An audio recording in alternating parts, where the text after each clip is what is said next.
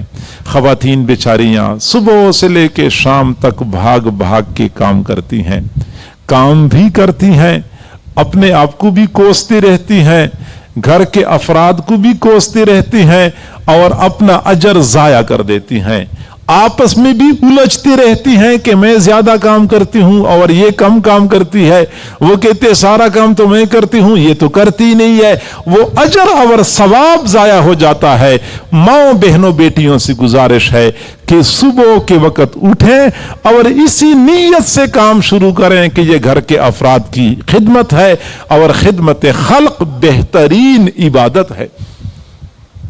کبھی غور کیا ہے کہ اگر بنی اسرائیل کی بدکار بدکردار عورت پیاسے کتے کو پانی پلاتی ہے، اس کے بارے میں جنت کے فیصلے ہوتے ہیں، تو جو خاتون اپنے والد، اپنی والدہ یا بوڑھے سسر، بوڑھی ساس کو چائے پیش کر لے، گرم گرم دودھ پیش کر لے، کھانا پیش کر لے، پتہ نہیں اس پہ کیا اجر اور کیا مرتبہ اس کو ملتا ہوگا، ہم اس کا اندازہ نہیں کر سکتے۔ لیکن افسوس کی بات تو یہ ہے کہ ان خواتین کے لیے گھر کے کام کاج کرنا اور بوڑھوں کی خدمت کرنا مصیبت بن جاتی ہے۔ کئی مرتبہ تو اپنے خاوند سے الجھتی رہتی ہیں کہ ان بوڑھوں کی خدمت مجھ سے مزید نہیں ہوتی، اب الگ گھر بنانے کا انتظام کرو، مجبور کرتے ہیں اپنے خاوند کو، اور وہ یہ سمجھتی ہیں کہ شاید الگ گھر بنا کے میں سکون کا سانس لے لوں گی، حالانکہ یہ اس کی غلط فہمی ہے، یہ اس کی بھول ہوتی ہے۔ گھر میں جب تک سفید بالوں والے معمر حضرات، سفید بالوں والی معمر اور عمر رسیدہ خواتین موجود ہوتی ہیں، ان کی وجہ سے بڑے بڑے عذابات کے فیصلے ٹلتے رہتے ہیں۔ اللہ تعالی سفید بالوں سے حیا کرتا ہے، تو جس گھر میں سفید بالوں والے ہوتے ہیں ان کی وجہ سے اللہ کے عذابات ٹلتے رہتے ہیں، اور جس دن سفید بالوں والے اٹھ جاتے ہیں پھر گھر میں بے برکتی نازل ہو جاتی ہے، گھر والے کھلی آنکھوں سے بے برکتی محسوس کرتے ہیں۔ بارہا ہمیں لوگوں نے کہا جب تک والد صاحب زندہ تھے کاروبار بھی ٹھیک چل رہا تھا، گھر میں فراخی تھی، آسانی تھی، سکون اور اطمینان تھا، جس دن سے والد صاحب کا انتقال ہوا ہے ہمارے گھر کے حالات خراب ہو چکے ہیں۔ تو میں بتاتا ہوں کہ جی ہاں، جب تک والد صاحب ہوتے ہیں، والدہ ہوتی ہے، یہ سفید بالوں والے اللہ حیا کرتا ہے، ان کی وجہ سے اللہ عذابات کو روکتا ہے، ورنہ گھر والوں کی کرتوت بہت خراب ہوتے ہیں پھر بھی اللہ تعالیٰ عذابات کو روکتا رہتا ہے، اور جب یہ سفید بالوں والے اٹھ جاتے ہیں پھر اللہ کے عذاب کے نازل ہونے میں کوئی چیز رکاوٹ نہیں ہوتی، پھر عذابات نازل ہونا شروع ہو جاتے ہیں۔ اور خاص طور پہ والدین، سسر، ساس، چچا، دادا، خالہ، پھوپھی، گھر میں کوئی بھی ہو اور وہ بیمار ہو تو بیماروں کی خدمت تو اللہ کی طرف سے سعادت کے دروازے کھول دیتی ہے۔